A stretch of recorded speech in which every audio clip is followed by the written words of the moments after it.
Atin namang dayuhin ang White Sand Beach sa Sibang Cove at magtampisaw sa Lusok Cave sa Calayan, Cagayan.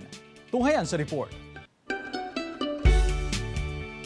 Naghahanap ka ba ng lugar na malaparaiso at one-stop ang ganap? Tara, libutin natin ang isla ng Calayan sa Cagayan. First stop ang makasaysayang Sibang Cove na matatagpuan sa Barangay Dadaw, Calayan. Kilala ang lugar dahil sa crystal clear water, white sand at nagagandahang limestone cliffs ito. Matatagpuan din dito ang ancient burial grounds at ilang artifacts na ang ilan sa mga natagpuan ay dinala na sa National Museum. Dito rin matatagpuan ang Nangudungan Hills and Lighthouse. Sa Barangay Dibay, matatagpuan naman ang Lusok Cave. Ang Ilocos term na lusok ay hole sa salitang Ingles. Mabangha sa natural na ganda nito. Tiyak na ma-enjoy ang paglangoy sa malinaw at kalmadong tubig dagat. Mafe-feel ang nature getaway dahil sa huni ng mga ibon sa loob ng kuweba.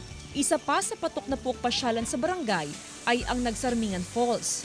Inviting ang ganda nito sa mga turista. Isinusulong ngayon ng local government na maging ecotourism destination ang ilan sa mga pasyalan sa Calayan. Kaya ano pang hinihintay mo, kapuso? Gusto mo ba ng pansamantalang kalayaan mula sa maingay na kabihasnan? Tara na at pasyalan ang Calayan pag ikay nagawi sa Cagayan. Jasmine Gabriel Galban, One North Central Luzon.